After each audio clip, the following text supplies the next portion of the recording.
Hello, listeners. This is Cindy Chen, your host for the podcast of The Rest of Your Life, My Childhood Suitcase. How's everybody doing out there? There. Oh, right. I just like to, one of those concerts where the rock stars will come on stage and say, "How's everybody doing out there? That's how I feel right now because I am recording in the bathroom where I would have small enough space where I don't hear too much of an echo, but because where I'm living has very high ceilings, but a little more echo in the background. So I am doing as much as I can, and I'm just gonna go with it, shall we? I am going to tell you today of what I did that was very unusual of me last week, October 27th. October 27th, I'm going to say it was a very, very magical night. I'm going to explain why. I'm going to read to you from my latest diary entry. Dear diary, I am positively overflowing with radiance right now. Tonight, I skipped Monday improv class just for the hell of it, and on invitation of my actor friend named Eric Wu. On his invitation to Seattle's own version of the Tonys called The Gregories. My heavens. There was a lot of people and about nearly 100 productions that were nominated for the award show.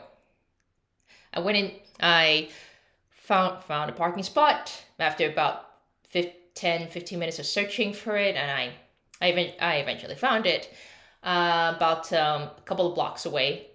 I walked down, followed some people who were they looked like they were dressed very, very nicely, and I went into what turned out to be the town hall. It is just outside downtown Seattle. My goodness, it was just so big and really, really high ceilings. I felt like I was in a church or something.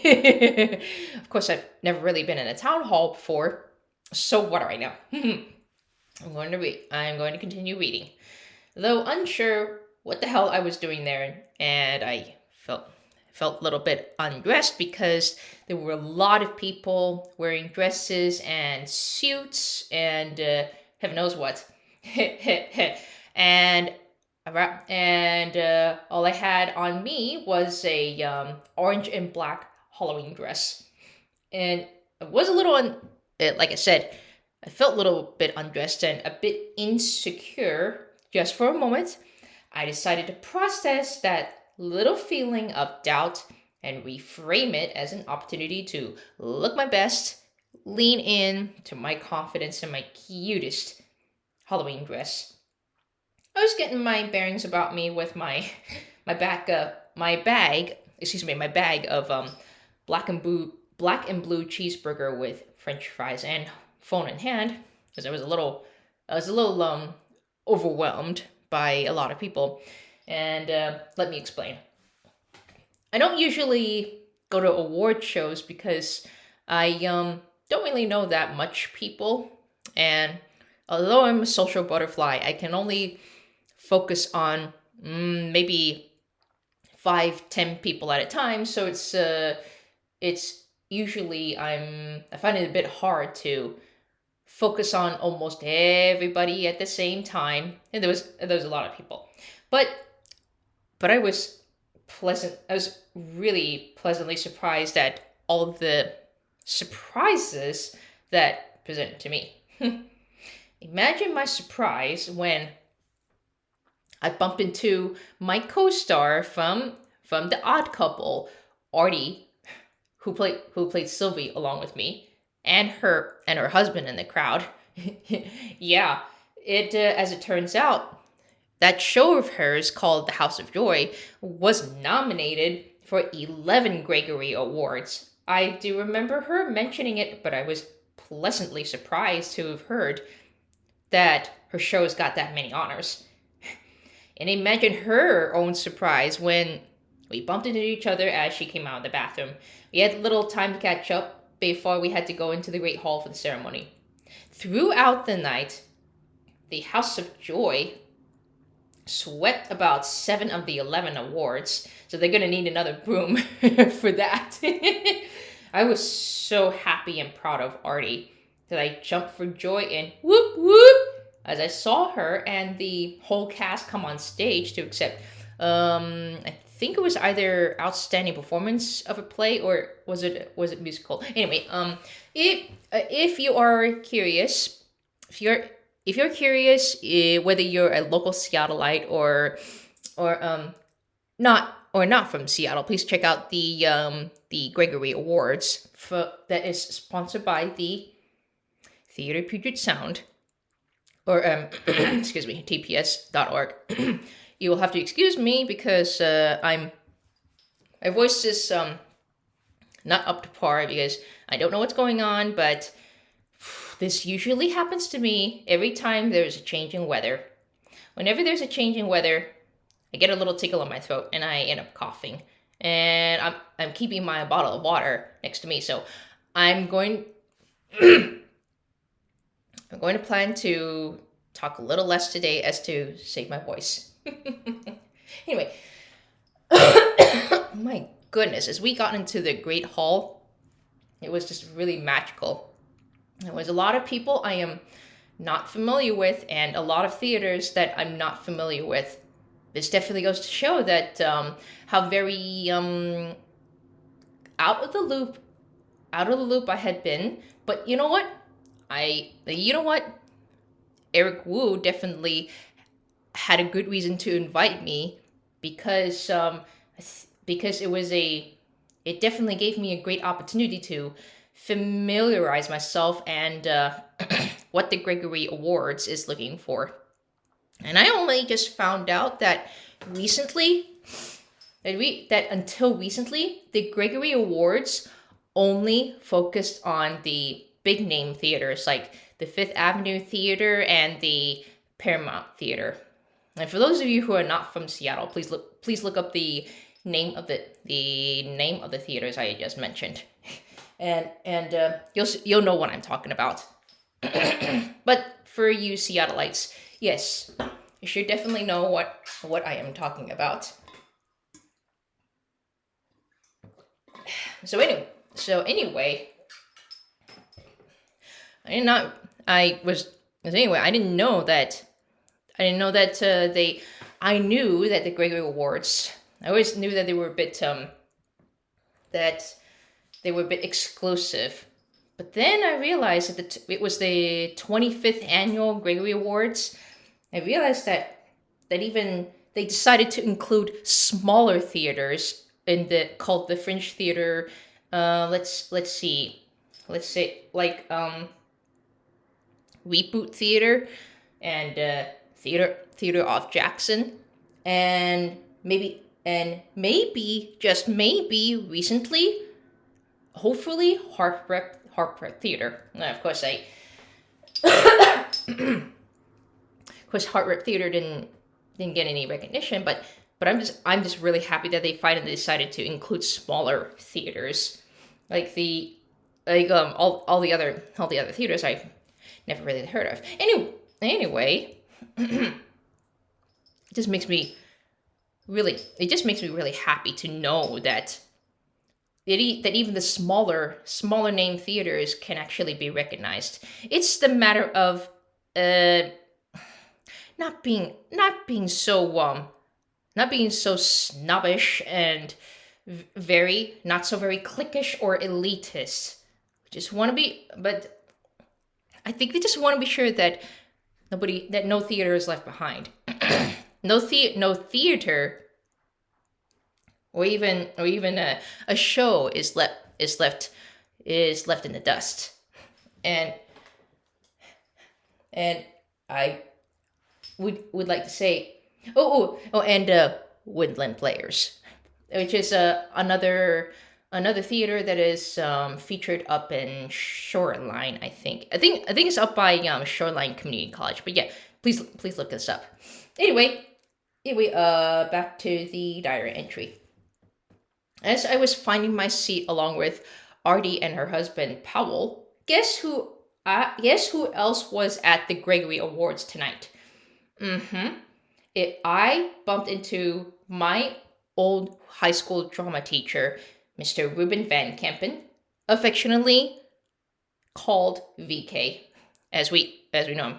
Yeah, imagine my surprise and astonishment at the sight of him after 20 years. Well, actually, maybe not 20 years. It's actually I last saw him about 10 years ago when I auditioned for his Gilbert and Sullivan production, Pirates of Penzance. Anyway, he looked just about the same. Never seemed to age a day, but retirement looks very becoming on him. As it turns out, he too was nominated for a few awards doing the show Cats for Woodland Players, which I just mentioned. I can't believe that all these years I have been very bitter towards him because I didn't think myself worthy of his instruction, much less be part of his Gilbert and Sullivan production where I auditioned many moons ago. And I'll explain for a little bit. It was around, as I said, maybe a little over 10 years ago. I went up to audition for VK, Mr. Van Kempen, and I wanted so badly to show him that. Oh wait, hang on. Maybe not. I think it was less. I think it was at least less than 10 years ago. Maybe just around there that I went up to him. I looked at him. I wanted to show him that I've been doing more since I had graduated from high school and in college, and for some reason I actually find myself choking. Not to mention, I couldn't really sing as high as I could, and it was just very nerve-wracking to be auditioning for a very well-known, very much beloved drama teacher. It was also the fact that I felt really competitive. I felt like I needed to prove to him that I was fucking worthy, and I think I could. I honestly thought I think he could smell my desperation from about minutes away before I came up to the audition table. And I got so nervous and got so into my head that I ended up botching the audition. And I think I ended up beating myself up afterwards, just punishing myself for choking and letting my nerves get the best of me. And I kind of sat in resentment for quite a long time. But yeah. So that was definitely my last experience with Mr. Van Kempen. Oh, anyway. Anyway, all this work I had done on myself for the last 3 years made me realize that everything I had built, my resentment, my jealousy, especially towards my other classmates who came from, I'd say who had, I think whose parents, I think I had a problem with my some of my other classmates that got starring parts and co-starring, actually supporting parts, allegedly because their parents may have made donations or something. But I think they may have been planted by Alex or something. Oops. Well, that's kind of out of the bag, but I think they were just kind of planted because I was feeling so shitty on myself, believing that I did not think I was worthy of being in all those high school productions, and I was always I was always shuffled into the chorus line, so to speak, not really feeling that I deserved anything, that I had any value in the productions. So I just kind of took myself as it is. This is kind of the very first time that I've actually talked about this kind of experience. So this is kind of it's kind of new to me, and that's definitely why I was surprised to see Van Kempen once again. That I think everything I had built was in my mind created to tell a story in my head. When, well, it turns out it really wasn't the case.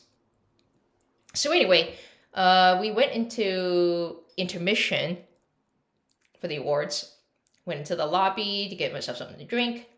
I ended up shooting the breeze with Van Kempen and his wife, Mrs. Van Kempen, about what I'm up to in the last 20 years. I mentioned having done a couple of shows recently, and that my Instagram and that I told Van Kempen that I am on Instagram, and that my handle is, well, this name of the podcast. Yeah. Excuse me. I always thought nasty thoughts about him, especially after that botched Gilbert and Sullivan audition, because I didn't feel worthy in his eyes or to be part of his production. I was part of the chorus line, so to speak, never a lead or at least supporting player. But the host said something profound that night. He said something along the lines of, it's not the leads who carry the show, but it's also the ensemble that makes shit happen. And they get paid more. Interesting point and quite curious. At that moment, I actually felt that I did not I did not feel the need to prove to him my worth and value as an actress, because I already am fucking worthy and value to be part of the theater community. And I am fucking thriving in my energy. What is my lesson here from the universe? Not take anything personally, but know that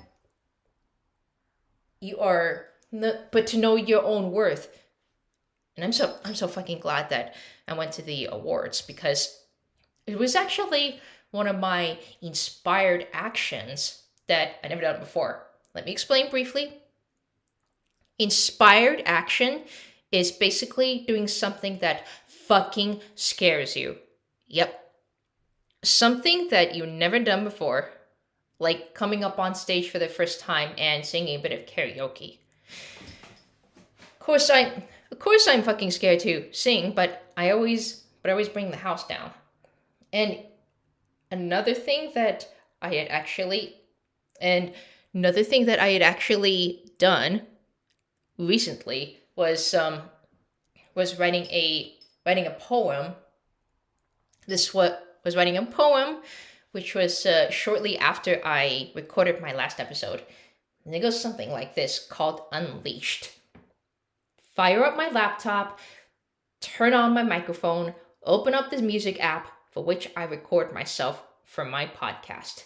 Words spill out of my mouth, all the words, all the feelings, all the reflections of the past year. Everything spills out. I turn off my mic, I stopped recording. 40 minutes. Did I go just over my limit? 20 minutes were my goal. Yet here I was on my mic, talking without stopping, unedited, uncensored, and unfucking leashed. Yeah. And another one of my inspired actions is recording another episode. Even though I always thought that I've run out of things to say. I'm always inspired to open up my laptop and just get all my words out onto this microphone or this GarageBand app, so to speak. I've done incredible work on myself, folks, and I am super glad and excited to just share with you the some of my insights that I have done. I'm just really glad that I was there to support Artie when she and her cast won so many awards. I so congratulations to you, Artie. My heartiest congratulations. I am so proud of you. It definitely had me thinking that I should not limit myself. I really should not limit myself because everybody else says, "Oh, it's reasonable." But you know what? Reasonable has not gotten me places, but being inspired and doing something that some people call crazy, that's gotten me more places in more ways than one. And I look at the Cindy from 2024, and I definitely want to give her a hug and tell her, my dear, it is okay. You are safe, you are supported, you are whole, and you are home.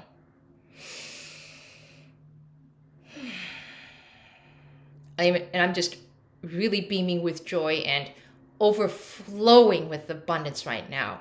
And I'll always have a lot to say, folks.